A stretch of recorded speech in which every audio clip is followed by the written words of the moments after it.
কৃপাকে অনুভব করতে গেলে, বুঝতে গেলে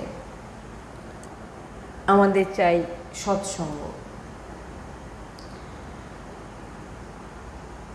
সাধু সন্ত সামনে বসে যখন আমরা তিনাদের মুখশ্রী বাণী শ্রবণ করব, তখনই আমরা জানতে পারব যে ভগবানের কৃপার স্বরূপ কী, ভগবান কিভাবে কৃপা করেন।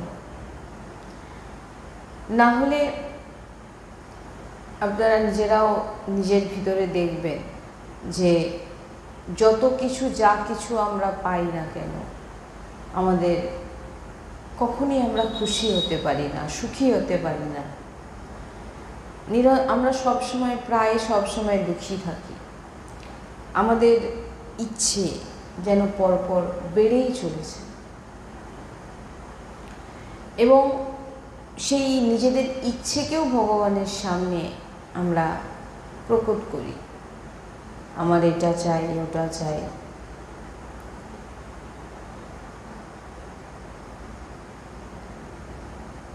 ভগবানের নাম জপ করছি, ভগবানের তীর্থে যাচ্ছি এবং মনের মধ্যে কামনা রাখছি যে ভগবান আমাকে এর পরিবর্তে কোনো কিছু দেবেন। এবারে যখনই আমরা পেলাম না, ভগবানের প্রতি বিশ্বাস উঠে গেল, ভগবানকে গালমন্দ করলাম এবং নিজেরা আরও অন্ধকারে প্রবেশ করে গেলাম। এই জন্য বলছেন কৃপা তখনই সম্ভব যতক্ষণ না সৎসঙ্গ শ্রবণ করছেন। কৃপা তখনই বুঝবেন যতক্ষণ না সৎসঙ্গ শ্রবণ করছেন। তখনই বুঝবেন কেন আমরা কিছু চাইলে ভগবান আমাদের দিচ্ছেন না, কী কারণে। তখনই বুঝতে পারবেন যে কোনো কিছু চাইলে ভগবান আমাদের দিচ্ছেন না হুট করে, কেন বারবার চাইলেও দিচ্ছেন। আমাদের এই জিনিসটাকে সবসময় বুঝতে হবে। যখন আমরা ভগবানের কাছে প্রার্থনা করছি বারবার একটা জিনিসকে নিয়ে, এবার সেটা যখন হচ্ছে না, তখন আমাদের জানতে হবে যে এই জিনিসটা, যে জিনিসটা ভগবান আমাকে দিচ্ছে না, সেটা আমার জন্যে ঠিক নয়। আপনারা যদি সাধারণভাবে দেখেন, যদি আমরা আমাদের নিজের মার কাছে গিয়ে এমন কিছু জিনিস চাই, সেই জিনিসে আমাদের ক্ষতি হবে, মা কি দেবেন তার সন্তানকে? আমরা হচ্ছে ভগবানের বাচ্চা। এমন এখন আমাদের জ্ঞান নেই যে আমরা জানতে পারি যে আমাদের মঙ্গল কোন জিনিসে আছে। বাচ্চা অসুস্থ, পেট খারাপ হয়েছে, মার সঙ্গে বাইরে গেছে, দোকানে দেখে বিভিন্ন রকম জিনিস খেতে চাইছে, খুব চিৎকার করে কাঁদছে বাচ্চা, মাথা কুড়ছে, দিতেই হবে আমাকে এই চকলেটটা। কিন্তু মা জানে চকলেটটা খেলে ওর পেট খারাপ আরও বেড়ে যাবে, সুস্থ হবে না। যতই কাঁদুক না কেন মা তাকে কিন্তু দেবে না। কিন্তু একটা সময় এমন আসবে, সে শিশু যখন বড় হবে, সে জানতে পারবে যে তার মা তাকে কেন ওই দিন কিনে দেয়নি। তাই বলছেন আমরা হচ্ছে ভগবানের বাচ্চা। এমন কিছু ভগবান এখন আমাদের জ্ঞান নিয়ে আমরা বুঝতে পারছি না যে আমাদের কল্যাণটা কিসে।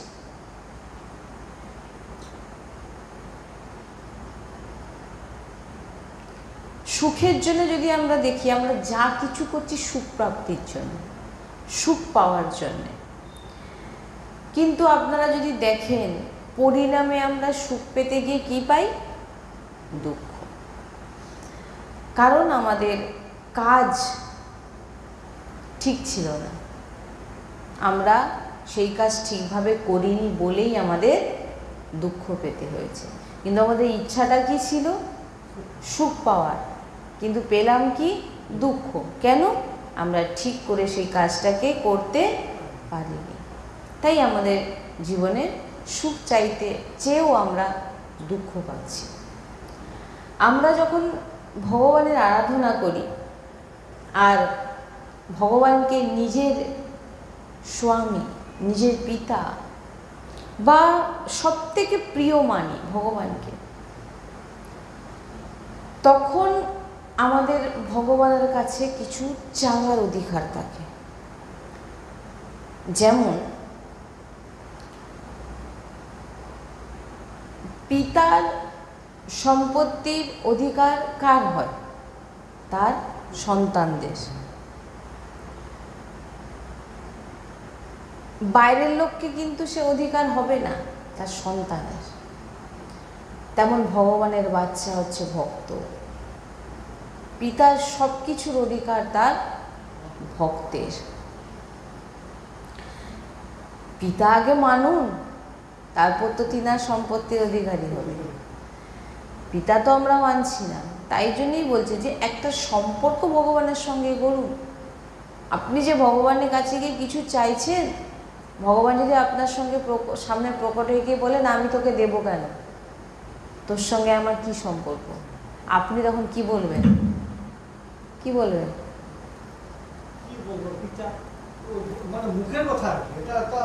ভিতর থেকে না। এবারে ভাবুন, আপনি কোনো সম্পর্ক করেননি, হ্যাঁ, আপনি কোনো সম্পর্ক করেননি। এবার ভগবান যদি আপনার সঙ্গে, আপনি ভগবানকে লিস্ট দিয়ে দেখাচ্ছেন, এটা দাও ভগবান, এটা ওটা, চাকরি বাকরি, পুত্র সম্পত্তি, সব কিছু ভগবানের কাছে লিস্ট দেখাচ্ছেন।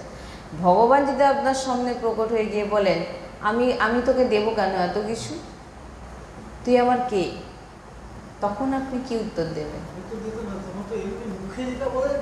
আর ভগবান তো আপনার অন্তর, ভগবানই তো অন্তরে বিরাজমান। আপনার অন্তরে, ওই যে অনেকে বলে না, আমার কথা তো আমি মনে মনে ভাবছি, আমি মনে মনে জানি ও কেমন। তুমি ভাবছো যে তুমি একাই জানো, না, তোমার ভিতরে বিরাজমান অন্তর্যামী যে ভগবান, প্রত্যেকের মধ্যে ভগবান বিরাজমান। তিনি কিন্তু জানে যে তুমি তার জন্য কি চিন্তা করছো, তার জন্য কি ভাবছো। তুমি ভেবো না যে আমার মনের কথা মনেই রয়ে গেছে, কেউ জানতে পারলো না। যে জানার, যেখানে হিসাব হওয়ার, যেখানে লেখার, ঠিক লেখা হয়ে যাচ্ছে, আর ঠিক টাইমে সে হিসাব আপনাকে দেখানো হবে। প্রস্তুত থাকুন। কারোর জন্যে কিছু ভাবার আগে, খারাপ ভাবার আগে, ভালো ভাবার আগে 5 বার ভাবুন। কারণ আপনি হয়তো কাউকে মুখে বলছেন না, মুখে না বলছেন তো কি হয়েছে, ভগবান তার ডায়েরি নিয়ে ভিতরে বসে আছেন। আপনার প্রত্যেকটা ভাব, আপনার প্রত্যেকটা ভাবনা, চিন্তা, সব কিছু কিন্তু লেখা হচ্ছে। বলে না, মনে মনে আমি জানি সে কীরকম, মনে মনে তাকে চিনে নিলাম, তাই বলছে। হ্যাঁ, ভগবানের কম্পিউটারে সব উঠে যাচ্ছে। তাই এই যে আমরা দুঃখ পাচ্ছি নিজেদের দোষ, ভগবানের কাছে দুঃখ পাই আমরা নিজেদের কিছু জিনিস প্রাপ্তি না হলে আমরা দুঃখ পাই। আমরা মনের ভিতর যেটা আমরা চাইছি সেটা আমরা না করতে পারলে তখন আমাদের দুঃখ হয়, না পেলে সেই জিনিসটা আমাদের দুঃখ হয়। নাহলে দুঃখ কেন হবে? সে তো নিশ্চয়ই, রাগ তো, রাগ ক্রোধ রাগ হবে। তাই বলছেন আপনি চাওয়ার অধিকারী কখন হবেন ভগবানের কাছে? আপনি যে কিছু ভগবানের কাছে চাইছেন, কখন আপনি সেই চাওয়ার অধিকার কখন না, আপনি যখন প্রভুকে নিজের ভাববেন। আমরা কর্মজালে ফেসে আছি এবং অনেক অনেক খারাপ কর্ম আমরা করে ফেলেছি অনন্ত জন্মে। আর সেই খারাপ কর্মকে বলা হয় পাপ কর্ম, আর ভালো কর্মকে বলা হয় পুণ্য। এবারে পাপ আপনাকে কোথায় পাঠাবে? নরকে। আর পুণ্য আপনাকে কোথায় পাঠাবে? স্বর্গে। আর দুটো যখন 50-50 থাকবে তখন আসবে মৃত্যুলোকে।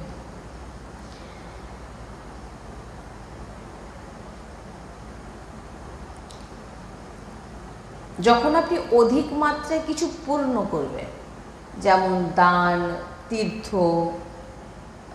বালব্রত, এই সমস্ত যখন পূর্ণ করবেন, তখন দেখবেন আপনার যখন পূর্ণ অর্জন হতে থাকবে ধীরে ধীরে, তখন আপনার স্বর্গলোক প্রাপ্ত হবে। আর যখন খুব খারাপ কাজ করবেন, তখন আপনার নরক প্রাপ্ত হবে। আর দুটোর মিশ্রিত থাকলে তখনই এই দেহ প্রাপ্ত হয়। এই দেহ কখন পাই আমরা? যখন পাপ আর পূর্ণ দুটো মিশ্রিত থাকে, তখনই আপনি এই মানব শরীর আপনার প্রাপ্ত হয়। সে সাধু থেকে শুরু করে, সন্ত থেকে শুরু করে, প্রত্যেকের কথাই যদি বলেন, আমরা গুরুজির শ্রীমুখে শুনেছি, এই মিশ্রিত শরীর আমাদের প্রাপ্ত হয়। এবার আমাদের এমন দুঃখের ভোগ আসলো, এবার আমরা অনেক হয়তো মিশ্রিত, যেহেতু সুখ এবং দুঃখ মিশিয়ে আমাদের এই দেহ নির্মাণ হয়েছে, যে সুখও কিছু পাবো, দুঃখও কিছু পাবো। এই ভোগের জন্য আমাদের মানব দেহ দেওয়া হয়েছে। যদি আমাদের অধিক মাত্রায় পাপ থাকে তাহলে নরকে পাঠিয়ে দেওয়া হয়, আর অধিক মাত্রায় পূর্ণ থাকলে আমাদের স্বর্গে পাঠিয়ে দেওয়া হয়। আর দুটো মিশ্রিত থাকলে আমাদের এই দেহ প্রাপ্ত হয়।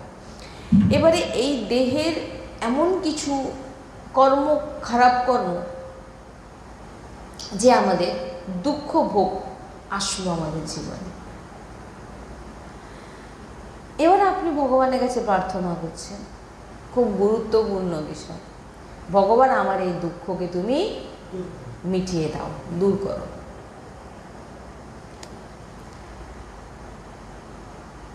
যেমন শরীরে বিষ ছড়িয়ে পড়, গোটা শরীরে তোমার বিষ ছড়িয়ে আছে। কি বিষ? পাপের বিষ, অনন্ত জন্মের, এ জন্মের নয়, অনন্ত জন্মের।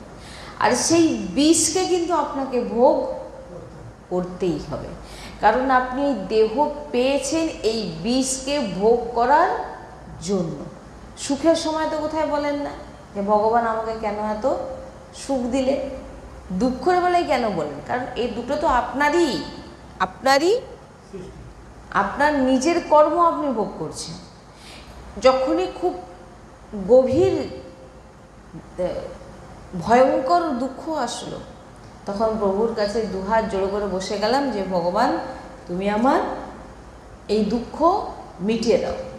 কিন্তু এখানে বলছে কখনোই তোমার দুঃখ মেটানো যাবে না, কারণ তোমাকে, তোমার সর্বশরীরে পাপরূপী বিষ ছড়িয়ে আছে এবং সেই কর্ম তোমাকে ভোগ করতেই হবে।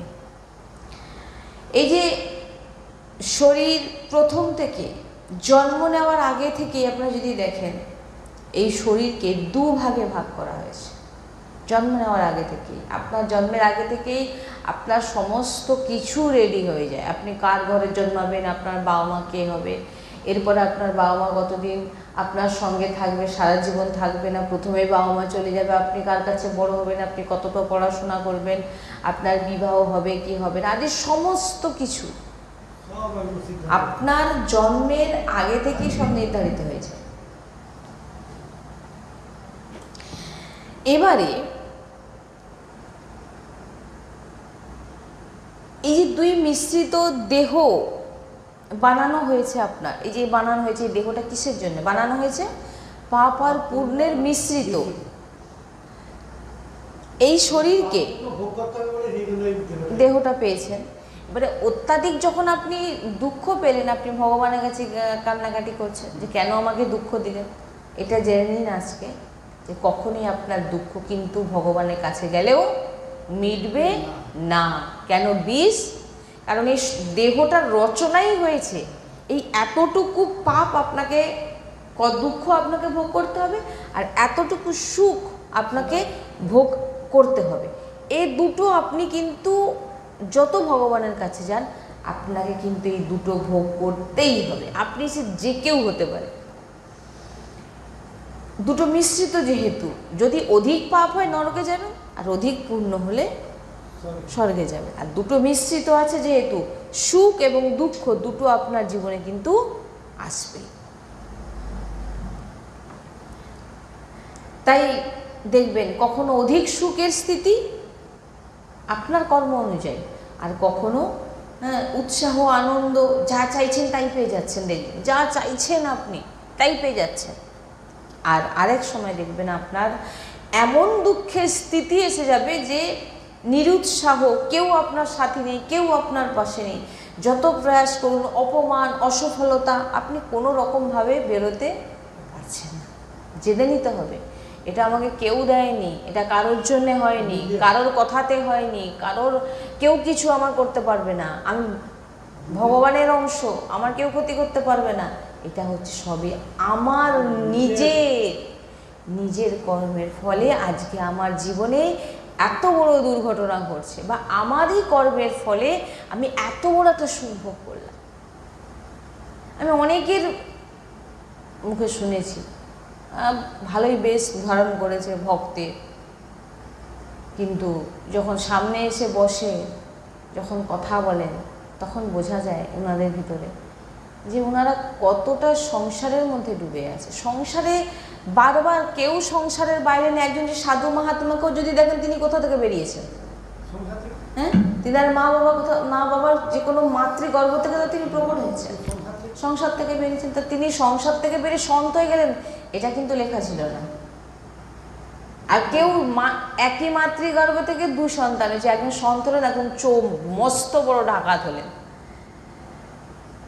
এই ডাকাতটা লেখা ছিল যে হবে, কিন্তু সন্ত লেখা ছিল না। কারণ এইটা হচ্ছে আপনাকে ছুট দেওয়া হয়েছে যে আপনি কতটা আপনি নিজের মার্গটাকে ভগবত চরণে লাগাচ্ছেন। এই জিনিস লেখা থাকবে না কখনো, এটা একদম ফাইনাল। এটা হচ্ছে আপনার করা, যেমন আপনার করা কর্ম সুখ দুঃখ আপনি ভোগ করছেন, আপনিই পারেন ভগবানের চরণে যেতে। আপনার দেখুন, এখানে আর কর্ম আমি বলবো না, কারণ যেহেতু ভক্তি, ভগবত প্রাপ্তিতে কর্ম হয় না। ভগবত প্রাপ্তিতে আপনি নিজেকেই অর্পিত করে দিয়েছেন ভগবানের চরণে। এটা আর এক দেহ পেয়েছেন সুখ দুঃখ ভোগ করার জন্যে। এবার আপনার সব কিছু বিধান হয়ে গেছে, আপনি কি হবেন না হবেন, অমুক তমুক সব লেখা হয়ে গেছে, সব প্রারব্ধ সব কিছু হিসাব করে আপনাকে দেহ দেওয়া হয়েছে। এইবারে আপনি কি হলো, আপনার মার্গ ঘুরে গেল, আপনি কি হয়ে গেলেন? ভগবানের শরণাগত ভক্ত, দাসও বলতে পারেন। আপনার মার্গ আলাদা হয়ে গেল, আপনার যে স্থিতি হওয়ার কথা ছিল সেটা হবে না। কেন? এই রাস্তা কোন দিকে চলে গেছে? সোজা স্বর্গ নরক বাদ দিয়ে সোজা ভগবানের চরণ প্রাপ্তি, ভগবানের সঙ্গে মিশে যাওয়া। না, স্বর্গ নরকের এখানে কোনো পার্ট নেই তো, চরণ প্রাপ্তি এই জিনিস আলাদা। এই জন্যই বলছেন যে আপনি ভাববেন যে, এই জন্যই বলছি যে এখানেই একটা জিনিস, ওই জন্য বলছেন যে আপনি জন্মাবার আগে থেকে আপনার সব কিছু নির্ধারিত হয়ে গেছে। আবারও বলছি, আপনি এতটা দুঃখ পাবেন, আপনাকে ভোগ করতে হবে। সেটা আপনি যদি সন্ত হয়ে যান, আপনাকে কিন্তু এই দুঃখ ভোগ করতে হবে, ভোগ করতেই হবে। আর আপনার সন্ত যদি আপনি হয়ে যান, সাধু হয়ে যান, তবু আপনার জীবন যদি এই সুখটা থাকে, আপনাকে ভোগ করানো হবে যে কোনো উপায়। কিন্তু যখনই আপনি ভগবানের সম্মুখ হয়ে জীব মেহে যাবি, যখনই ভগবান বলছেন আমার সামনে জীব এসে দাঁড়িয়ে পড়ে, সঙ্গে সঙ্গে আমি তাকে তার সমস্ত পাপ নষ্ট করে দিই, সব কিছু নষ্ট করে দিই, আমি তাকে মানে আপনার জন্য যা কিছু লেখা হয়েছিল সব ডাস্টার দিয়ে ভগবান মুছে দিয়ে এবার নিজে লিখবেন আপনার জন্য। আপনি আপনার জীবনে কি কি ঘটবে, আপনি কোথায় যাবেন, এবারে কে লিখবেন? ভগবান স্বয়ং লিখবেন। ডাস্টার দিয়ে পুরো প্রারব্ধ মুছে দেওয়া হবে, নতুন করে লেখা হবে, আপনার বিধান রচনা করবে আমার লাডলীলা। বোঝা গেছে? তাই এই মিশ্রিত যে আমরা দেহ প্রাপ্ত হয়েছে আমাদের, হ্যাঁ, এই মিশ্রিত দেহর জন্যেই সুখ দুঃখ আমাদের জীবনে আসে। এমন দুঃখের সময় আপনার জীবনে আসবে, দেখবেন যে হয়তো আপনি শারীরিক দিক থেকেও ভালো নেই, মানসিক দিক থেকেও ভালো নেই, আপনার পাশেও কেউ নেই, আপনি অসফল হচ্ছেন সব জিনিসে, যে জায়গায় যাচ্ছেন আপনার জীবনে এমন। আর না হলে কেউ দুঃখীরাম, খুব জীবনে দুঃখ কষ্ট, অনেকে বলেন এই দুঃখীরাম, এরকম করে বলেন। আরে ভাই দুঃখীরাম বলে তবু রামের নাম তো নিচ্ছে। যাই হোক, এত দুঃখ পেয়েও সে ভাবছে, হট করে দেখবেন তার একটা ভাবছে হয়তো কোথা থেকে হয়তো 5-10 টাকা পেয়ে সে বলে এত দুঃখী, সে একটা 10 টাকার লটারি কেটে নিল, দেখি যদি লেগে যায়, এত দুঃখী। কিন্তু একটা লটারি তাকে কোটিপতি বানিয়ে দিল। এটা কিসের জন্য হলো? এটা হচ্ছে তার প্রারব্ধের কোনো পূর্ণের ফলে ওই সুখটা ভোগ করছে। এবারে ওই ব্যক্তির আবার এমন কিছু কর্ম আছে, দেখা যাবে আজকেই 1 কোটি টাকা জিতে গেল, 10 দিন যেতে না যেতে ওই 1 কোটি টাকা কোথা থেকে, এই জন্য হ্যাঁ, এটা হচ্ছে কি, এইটাই হচ্ছে আপনার মিশ্রিত সুখ দুঃখ আপনার দিয়ে আপনাকে তৈরি করা হয়েছে। আপনি এমনি তৈরি হয়নি, আপনাকে তৈরি করা হয়েছে সব কিছু দিয়ে।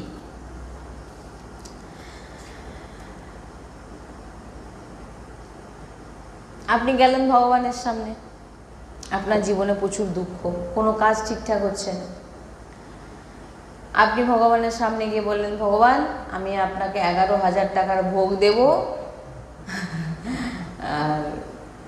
আর আমি যা যা চাইছি সেটা যেন পূরণ হয়ে যায়। প্রথম তো একটা কথা বলবো, আপনি কার সঙ্গে কথা বলছেন সেটা আগে দেখুন। ভগবানের সামনে যখন দাঁড়িয়ে চাইছেন, ভগবান আমি তোমাকে 11,000 টাকা, লোক আবার বলে 100 মাখা দেব, 100 মিষ্টি দেব, একটা মিষ্টি দেব, একটা ফলের ভোগ দেব।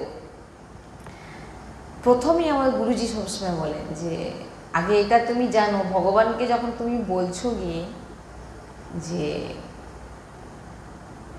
এত টাকা দেব, তুমি কাকে বলছো সেটা তুমি জানো? গুরুজি বলেন তুমি কাকে, কার সামনে দাঁড়িয়ে তাকে ঘুষ দিচ্ছ, তুমি সেটা জানো তিনি কে? সেটা তো আছে। বলছেন প্রথম এটা জেনে নিন, ভগবানের এ সমস্ত জিনিসের কোনো প্রয়োজন নেই।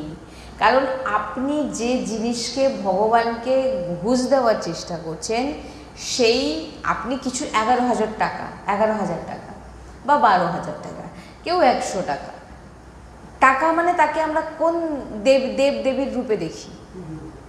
লক্ষ্মী। এবারে ভাবুন, ভগবানের চরণে ওই মা লক্ষ্মী চরণ সেবা করছে, আর আপনি ঘুষ দিতে যাচ্ছেন যে আমার এই কাজটা করে দিন। আপনি এটা তো দেখুন, আপনি প্রথম তো কার সামনে বলছেন, তারপরে দ্বিতীয় ভাবছেন আপনি যে যাকে ঘুষ দিচ্ছেন সেই মা লক্ষ্মী ভগবানের চরণে বসে ভগবানের চরণ সেবা করছেন। বলছেন তুমি শুধু বাচ্চা, কেবল এমনই ভাবনা করুন যে ঠাকুরজি তুমি আমার, এর থেকে বড় উপহার আমার আর কি হতে পারে। ভগবানকে কোনো দিন ঘুষ দেওয়ার চেষ্টা করবেন না। ভালোই আপনি ভগবানের কাছে দাঁড়িয়ে আপনার মনের দুঃখের কথা জানান, আপনার এটা চাই ওটা চাই বলুন, কিন্তু এটার বদলে ওটা আমাকে দাও, এটা কোনো দিন বলতে যাবেন না, কোনো দিনও বলতে যাবে না। তাহলে কিন্তু ভগবান স্বয়ং আপনাকে দণ্ড দেবে। তুমি বাচ্চা, কেবল এমন ভাবনা করুন যে ঠাকুরজি তুমি আমার। ভগবানের কাছে যদি কখনো কিছু চাইতে যান, ভগবানের সামনে দাঁড়িয়ে ভগবানকে বলুন, ভগবান আমার অনেক কিছু চাই, এটা চাই ওটা চাই, সব বলার পর বলুন, ভগবান আমি তো তোমার বাচ্চা। ভগবানকে বলুন যে আমি তো তোমার বাচ্চা, তুমি তো আমার, আর আমিও শুধু তোমার প্রভু, আমি শুধু তোমার। তুমি নিজেকে প্রভুকে দাও। অর্থের অহংকার প্রভুর সামনে দেখিও না। অর্থ দিয়ে প্রভুর কাছ থেকে কিছু পাওয়ার চেষ্টা করো না। তুমি প্রভুকে অর্থের ঘুষ না দেখিয়ে প্রভুকে তুমি নিজেকে দিয়ে দাও। বুঝতে পারছেন কথাগুলো? কথাগুলো নিতে হবে। এই যে কথাগুলো সৎসঙ্গ শুনছেন, প্রত্যেক ভক্তের কাছে আমার নিবেদন, এগুলো নিন। শুধু শুনে গেলে হবে না, শুনে গিয়েও যদি আপনার ভিতরে পরিবর্তন না আসে তাহলে আপনি কী হবে? কিছু বিপদ আসলেই ভগবানের কাছে চলে গিয়ে দাঁড়িয়ে গেলেন, এটা করে দাও না আমি ওটা দেবো, ওটা করে দাও না আমি এটা দেবো। গুরুজি বলেন ভগবানকে আনন্দিত করবার জন্য, ভগবানের কাছে যা চাইব তাই পাবার জন্য কি করব? একটাই কাজ সাধু সন্ত এবং আমার গুরুজি বলেন নিজের মনকে ভগবানের চরণে অর্পিত করে দাও। মন অর্পিত করা মানে এই মনের ভিতরে যদি কিছু চলে সেটা হচ্ছে শুধু প্রিয়া প্রিয়তম, কিন্তু আমাদের মনে তো গোটা সংসার বসে আছে।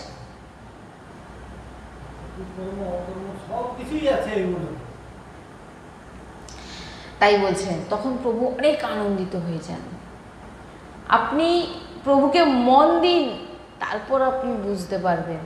দেখবেন যে যেদিন আপনি মন মনা ভব বলছেন, ভগবান বলছেন যে আমাকে তুমি তোমার মন অর্পিত করো। আপনি 11,000 টাকা ভোগ লাগাবেন বলছেন, আপনি 11,000 টাকার ভোগ লাগান আর 1 লক্ষ টাকার ভোগ লাগান, অবশ্যই মে ভোক্তব্যম কৃতম কর্ম শুভম শুভাশুভম। অবশ্যই আপনি যে দুঃখ নিয়ে যান আর যে কিছু প্রাপ্তির জন্য ভগবানের সামনে গিয়ে লক্ষ লক্ষ টাকা দিন বা ঘুষ দিন, যা কিছু দিন না কেন, অবশ্যই মে ভোক্তব্যম, আপনাকে কিন্তু আপনার কর্মভোগ করতেই হবে।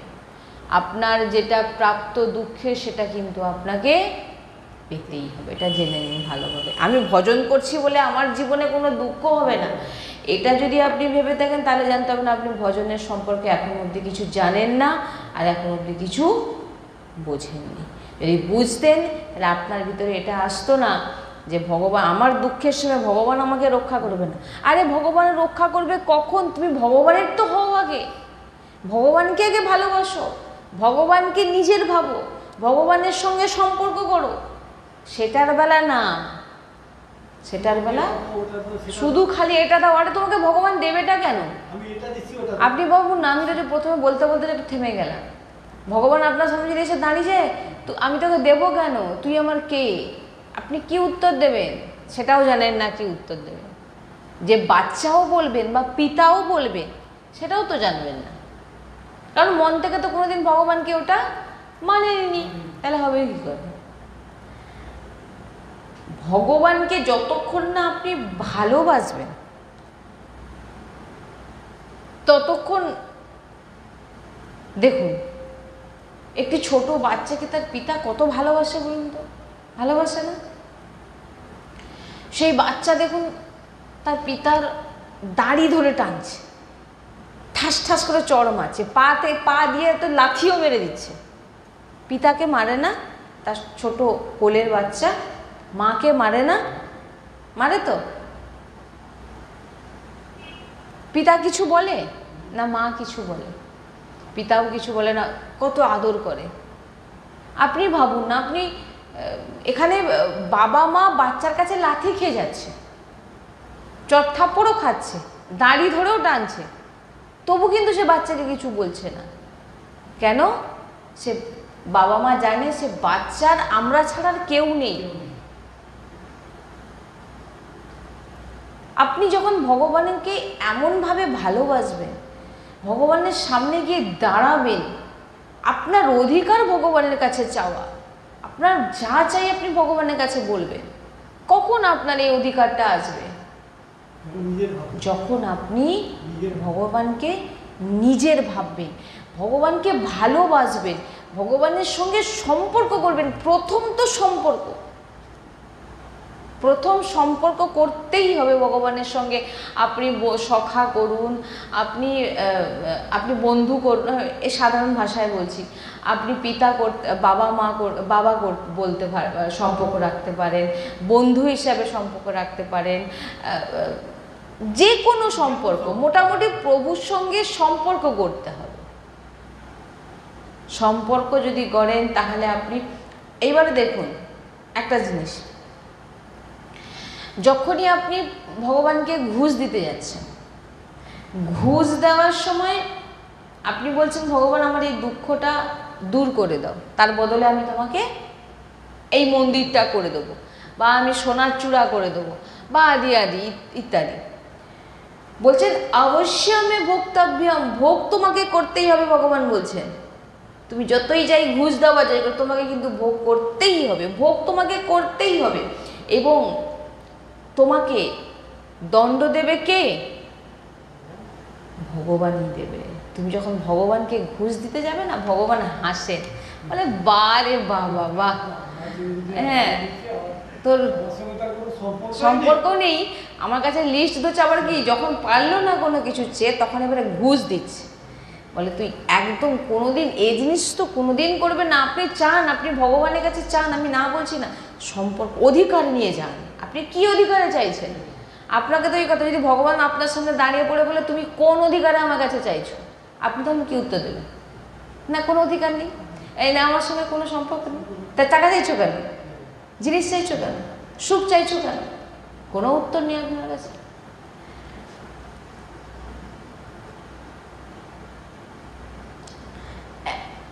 ভগবান সামর্থ্যবান, ভগবান আপনি যা চাইবেন ভগবান আপনাকে দেওয়ার মতো পুরোপুরি সামর্থ্য আপনার ভিতর আছে।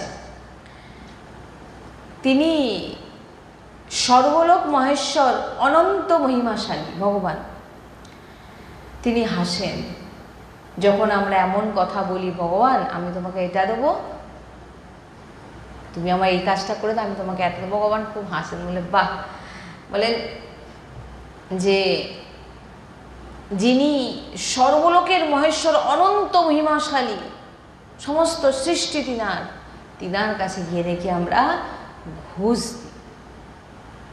ভগবান হাসেন, বাহ বারে জীব, বাহ খুবই সুন্দর। ভগবানকে নিজের ভাবুন, নিজের মন তিনাকে অর্পিত করুন, তখন আপনার মধ্যে কোনো ইচ্ছাই থাকবে না কোনো কিছু প্রাপ্তির। কারণ কামনা মানেই তো এই আজকে এইটা ইচ্ছা হলো, কালকে ওটা ইচ্ছা হবে, কাল সে, আপনার কামনা কখনো শেষ হবে না। তাই পুরো জীবনই এইভাবে আমাদের কেটে যাচ্ছে। তাই বলছেন শুনুন, ভগবানের কাছে কাদের চাওয়ার অধিকার? ভগবানের কাছে কোনো কিছু চাওয়ার অধিকার কার আছে? আমার ভগবান অর্থ চাই, আমার বাড়ি চাই, আমার পুত্র চাই, আমার জীবনে আনন্দ থাকে যেন, এরকম চাওয়ার অধিকার কার? কে চাইতে পারে ভগবানের সামনে গিয়ে? হ্যাঁ, এবারে বলছে এটা যে আপনার সাথে ভগবানের যে সম্বন্ধ আছে তাকে হৃদয় দিয়ে স্বীকার করুন। এবার আপনি তো সম্পর্ক মুখে মুখে বলে আজকে শুনে নেওয়ার পর মনে হয় আমার ভগবান আজ থেকে আমার অমুক, এইবারে আপনাকে এটা হৃদয় থেকে মানতে হবে। হৃদয় থেকে এটা একদম ভিতর থেকে মানতে হবে যে ভগবানের সঙ্গে আমার এই সম্পর্ক। যেমন নিজেদের ঘরে যখন আমাদের অনেকে আছে না, মুদি দোকান আছে ঘরে, নিজেদেরই আলু চাল ডাল এমন দোকান আছে, ঘরের লোক গিয়ে বললেন যে বাবা আমার চিনি চাই। বাবা কি জিজ্ঞাসা করবে বাচ্চাকে কত চিনি চাই, দিয়ে মেপে দেবে? না একটা প্লাস্টিক বা ঠোঙা নিয়ে যতটা চাই ভরে তাকে দিয়ে দেবে। বাইরের দোকানে যদি যান, বাইরের দোকানে গেলেই দাঁড়ানো মাত্র আপনাকে বলবে কি চাই, বলবেন আমার চিনি চাই। কত চাই? না 100 চিনি। চিনি আপনাকে পাল্লাতে মেপে আপনাকে দেবে এবং তার দরুন যে দাম আপনাকে কিন্তু দোকানদারকে দিয়ে দিতে হবে।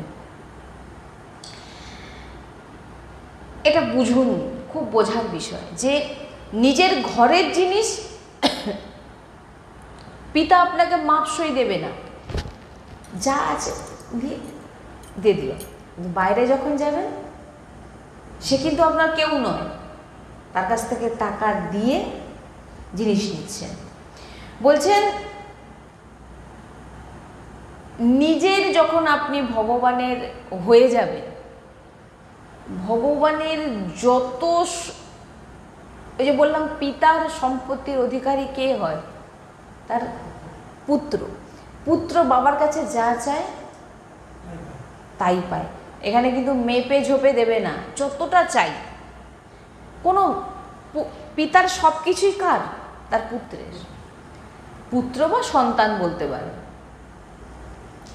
আর তাই বলছেন যে যখন আপনি ভগবান বলে মানবেন, ভগবান বলে, তখন ভগবান আপনাকে দেখবেন। ভগবানের কাছে যখন আপনি কিছু চাইতে যাবেন, ভগবান বলবেন কতটা তপস্যা করেছো আমার জন্যে, কতটা ভজন করেছো, কতটা পুণ্য আছে, কি আছে তোমার, আমি তোমাকে দেব।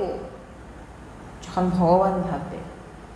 আর যখন নিজের ভাববেন, ওই যে দোকানে চিনি যেমন, হ্যাঁ, উজাড় করে দেবে, নে কত নিবি। কিন্তু প্রথমে হৃদয় দিয়ে আগে মানুন। আর যখন আপনি দোকানদারের কাছে কিনতে যাবেন, তখন ভগবান আপনাকে জিজ্ঞাসা করবে কতটা তপস্যা আছে। প্রভু আমার ব্যবসাটা যেন বড় হোক। আচ্ছা, তোর ব্যবসা তোকে বড় করে দেবো, আগে বল তুই আমার জন্য কি করেছিস? আমি তো ভগবান, কি করেছিস? তপস্যা কতটা আছে? না, নেই। ভজন করিস? না। কোনো পূর্ণ করেছিস? না। তুমি কেন দেবে? আপনাকে চিনি এমনি কোনোদিন দেবে? কোনো দোকানে কোনো বাজার আনতে গেছেন, আপনি যদি টাকা না দেন, সে আপনাকে কিছু দেবে নাকি? তাহলে ভগবান বলে যখন ভাবছেন, ভগবানকে কিছু দিতে হবে। কি দেবেন? ভজন। আপনার কতটা তপস্যা, আপনার কতটা পূর্ণ দেওয়ার পর আপনাকে সেই অনুযায়ী হয়তো কিছু মেপে ঝুপে দেওয়া হবে। ভগবান বলছেন এমন আচরণ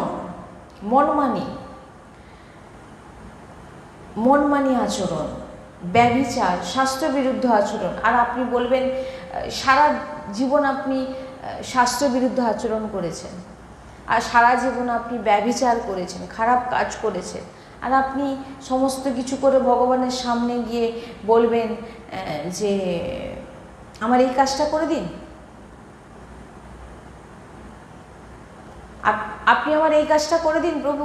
সারা জীবন ব্যভিচার করেছেন, আপনি আমার দুঃখ দূর করে দিন। ভগবান বলছেন এমন আচরণ যে করে, আমি তাকে স্বয়ং দণ্ড দিই, আমি তাকে শাস্তি দিই, আমি তাকে শাস্তি দিই। কারণ তিনি স্বামী, তিনিই মালিক, তিনিই সব। যেমন ভগবানকে কেউ ডাকুক আর না ডাকুক, প্রত্যেকেই কিন্তু ভগবানের সন্তান। হ্যাঁ, ভগবান নিজে পিতা হয়ে তার সন্তানকে কিভাবে দণ্ড দেয়। যেমন সাধারণ দেখুন না, কোনো দেখবেন অনেক জায়গায় দেখা যাবে তার পিতাই পুলিশকে বলছে নিয়ে যাও, একে ফাঁসি দিয়ে দাও। এরকম অনেক জায়গায় দেখবেন তার ছেলে এমন কিছু কাজ করেছে, পিতাকে বলছে পিতা আমাকে বাঁচাও বাঁচাও, তার নিজের পিতাই বলছে যে না, পুলিশকে বলছে একে নিয়ে যাও, ওকে ফাঁসি দিয়ে দাও। কেন? নাকি এত দিন আমি টাকা পয়সা এত কিছু দিয়ে পড়িয়ে বড় করলাম, আর ও এমন একটা কাজ করলো, এত নোংরা ঘৃণিত কাজ করলো, একে ফাঁসি দাও। তেমন বলছেন যে যিনি পরম পিতা, তিনার কথার উল্লঙ্ঘন করবে যে, আর তিনি তোমার ইচ্ছা পূরণ করে দেবে। বুঝতে পারছেন? তুমি পরম পিতা, এমনি সাধারণ সাংসারিক পিতা তার ছেলেকে বড় করলো, পিতা চাইলো ছেলে এবার আমার কথা মতো চলবে, ভালো কাজ করবে, তাকে পড়াশোনা করিয়েছি, কিন্তু সে একটা এমন কাজ করলো যে পিতাকে বলতে বাধ্য হচ্ছে যে একে ফাঁসি দিয়ে দাও। তাহলে পরম পিতা, যিনি আমাদের সবার পিতা, তিনার শাস্ত্রের বিরুদ্ধে আচরণ, তিনার আজ্ঞা উল্লঙ্ঘন করে তিনার সামনে গিয়ে নিজেদের মনস্কামনা রাখবার ভগবান পূরণ করবে? ভগবান বলছে যাও, আমি স্বয়ং তাকে দণ্ড দিই, আমি স্বয়ং দিই তাকে। তাই বলছেন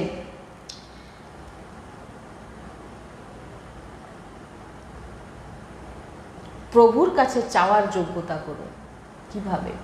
আপনি যোগ্যতা বলতে প্রভুর আজ্ঞা মানুন, প্রভুর আজ্ঞা মেনে প্রভুর চরণে নিজের মনকে অর্পিত করে দিন যে আজ থেকে আমার প্রভু আমার লালা, আজ থেকে আমার প্রভু আমার ভাই, আমার বন্ধু, আমার পিতা। আপনি যে সম্পর্ক একদম মনকে দিয়ে দিন প্রভুর চরণে, ভালোবাসুন। তারপর দেখবেন আপনার প্রভুর কাছে আর কখনো কোনো কিছু চাইতে হবে না।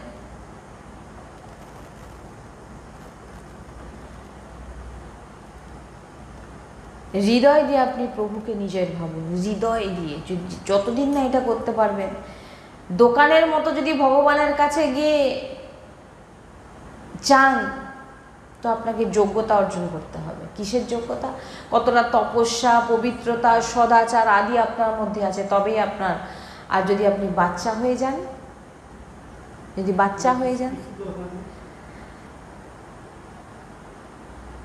আর যদি বাচ্চাও না হন, বলছেন জীবনভর আপনি অপেক্ষা করে যান, আপনি যত যা কিছু চান না কেন আপনি কিচ্ছু পাবেন না। বলছেন যে অনেক চতুর খিলাড়ি আমাদের ঠাকুরজি, তুমি যতই চালাকি করো, ওই যে বললাম মনে মনে ভাবছি, আমি যা মনে মনে ভাবছি কেউ বুঝতে পারছে না, কিন্তু ভিতরে বসে আছেন একজন, তিনি সব কিছু জানেন। তাই ভগবানের কাছে যদি কখনো কিছু চাইতে হয়, কখনো কোনো দিন মানে এই যে আজকেই আমরা এক সুন্দর প্রসঙ্গ আমরা শুনেছি যে এই বিষয় নিয়ে, যে ভগবানকে গুরুজি সবসময় বলেন ভালোবাসতে শিখুন ভিতর থেকে। এই যে দেখেন না, যে অনেকে এরকম করে যে কেন এই যে গুরুজি বলেন, এই যে কথাটা আমি বলছি, এটা গুরুজিরই বাণী বলছি আমি। এই যে আমরা প্রাণ প্রতিষ্ঠা করি ভগবানের, প্রাণ প্রতিষ্ঠা করি না, যে নতুন আমরা যখন বিগ্রহ নিয়ে আসি তখন আমরা প্রাণ প্রতিষ্ঠা করি। কেন করি? কারণ একদিকে তো ভগবান বলেইছেন যে প্রত্যেকটা স্থানে আমি বিরাজমান, তাহলে আমরা কেন প্রাণ প্রতিষ্ঠা করব? আমাদের ভিতরেও ভগবান বিরাজমান, তাহলে কেন প্রাণ প্রতিষ্ঠা করব? বলছেন কারণ আমাদের ভাবনার জন্যে, আমাদের যে ভাবনা সেটাকে পুষ্ট করবার জন্য শাস্ত্র এমন বিধান দিয়েছেন প্রাণ প্রতিষ্ঠা।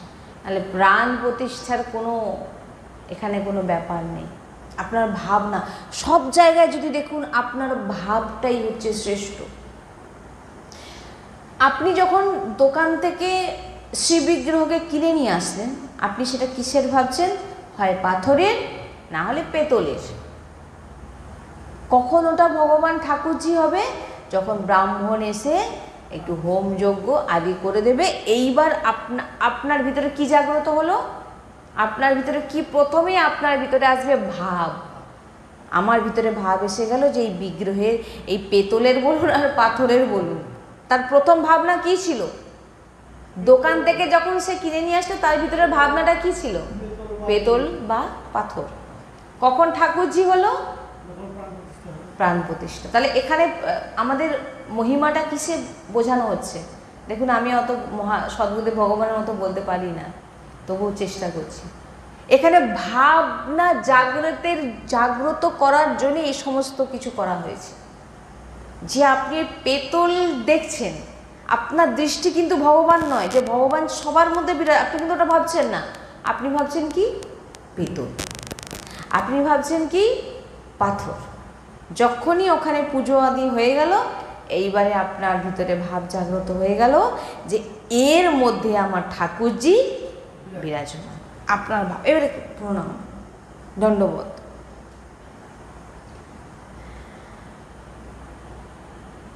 এবার রোজ সময় ভোগ আরতি মন্দিরে বিরাজমান। ভাবুন, উপাসক যিনি হন, তিনার কখনোই প্রাণ প্রতিষ্ঠা করার দরকার হয় না, কারণ তিনাদের প্রাণই তো হচ্ছে ভগবান। প্রাণ প্রতিষ্ঠা দরকার নেই? সব জায়গায় ভগবানকে দেখছেন, আর তাদের প্রাণও হচ্ছে তার ভগবান, সব জায়গায়। বলছেন দৃষ্টি দিয়ে যে জিনিস, যে কোনো বস্তুকে দেখে নিলে, বলছেন দেখে নেওয়া মাত্রই তার প্রাণ প্রতিষ্ঠা হয়ে গেল। কারণ যেখানেই দেখছে তিনি কাকে দেখছেন? ভগবানকে দেখছেন, ভগবানকে দেখছেন, লালাকে। আপনার যে সম্পর্ক, আপনার ভাবকে পুষ্ট করবার জন্য প্রাণ প্রতিষ্ঠা করা হচ্ছে। আপনার ভাবনাটা যেন পেতল পাথর না থাকে, তার মধ্যে স্থির করার জন্য, যে এনার মধ্যেই আমার ঠাকুরজি বিরাজমান হয়ে গেল। এইবার আপনি প্রণাম করবেন, আরতি করবেন, ভোগ যা সেবা। আপনার তাহলে দৃষ্টিটা কোথায় ছিল? যখন আপনি দোকান দিয়ে কিনে নিয়ে আসলেন, আপনার ভাবনা কি ছিল? ছিল ওর মধ্যে ভগবান বিরাজমান ছিল না তো? এইগুলো হচ্ছে অনেক উচ্চ স্থানের এগুলো বৃন্দাবন ছাড়া এমন ভাবনা প্রাপ্ত হওয়া, মানে সত্যি বলছি, এগুলো মানে কখনো সম্ভব নয়। কোনো প্রাণ প্রতিষ্ঠার দরকার নেই। যে হৃদয়ের মধ্যে ভগবানকে বসানো, আপনি কি কোনো জায়গা, এবারে বলছে যে ভাবুক এবং প্রেমিক জনদের জন্য কোনো প্রাণ প্রতিষ্ঠার দরকার হয় না, কারণ তিনাদের প্রাণই হচ্ছে প্রভু। যেমন থামবে, নৃসিংহ ভগবান যেমন প্রকট হলেন, তখন কি প্রাণ প্রতিষ্ঠা করতে হয়েছিল? থাম্বের ভিতর থেকে নৃসিংহ ভগবান প্রকট হয়ে গেলেন, প্রাণ প্রতিষ্ঠা করতে হয়েছিল? কোথা থেকে প্রকট হয়েছিলেন?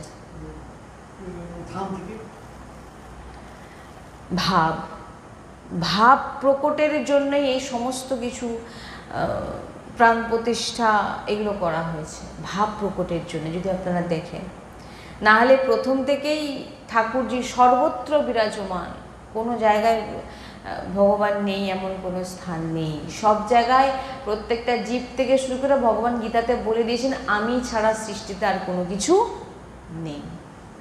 তাহলে পাথর পেতল আসলো কোথা থেকে? সব কিছু ভগবান। এরকম ভাবনা আমাদের মধ্যে নেই, আর এই ভাবনাকে পুষ্ট করবার জন্যই প্রাণ প্রতিষ্ঠা করা হয়।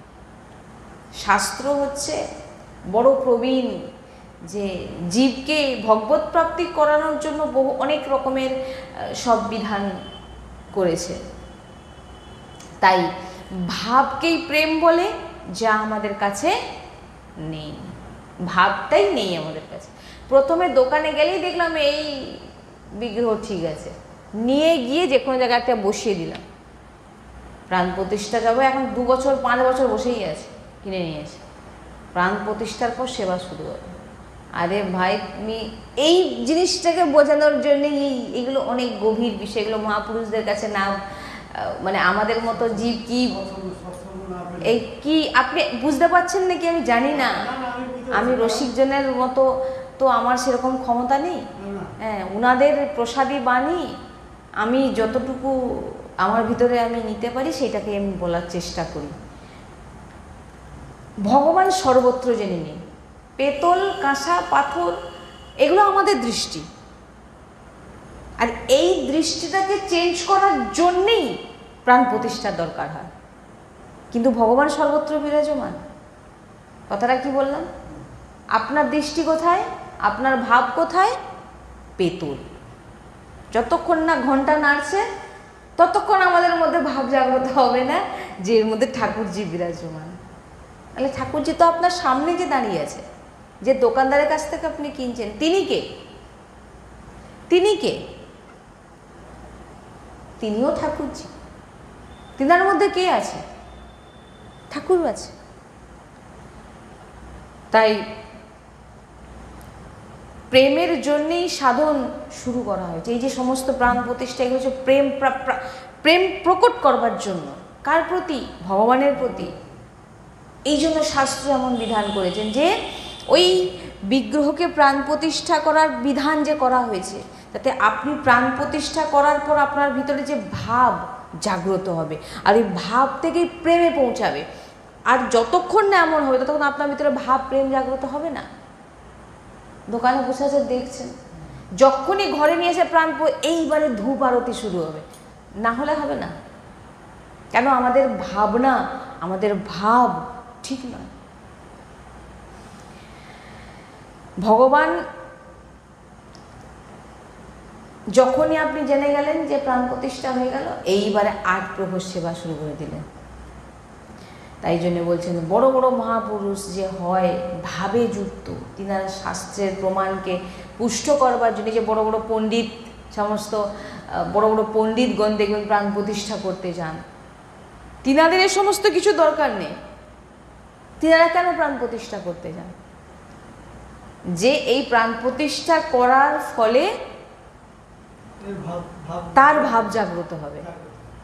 তাই জন্য তিনাদের তো এমনিতেই যিনারা পণ্ডিত মহাপুরুষগণ, যিনারা এই যে প্রাণ প্রতিষ্ঠা করতে যাচ্ছেন, তিনাদের কোনো কিছুর প্রয়োজন নেই, কিছুই করতে। তিনারা ওই যে বললাম দৃষ্টি, তিনাদের দেখাটাই হচ্ছে এই যে আমার ঠাকুর, যে ব্যাস ওটাই প্রাণ প্রতিষ্ঠা বলুন আর যাই বলুন। কিন্তু আমাদের ভিতরে ভাব জাগ্রত করবার জন্যেই মহাপুরুষ বলুন বা যে ব্রাহ্মণ আদি যিনারাই করে, আমাদের ভিতরে ভাব প্রকট করবার জন্য করে, কারণ আমাদের মধ্যে সে ভাবটা নেই। তাই আজকে সৎসঙ্গে এটাই বলবো যে ভগবানকে নিজের ভাবতে শিখুন।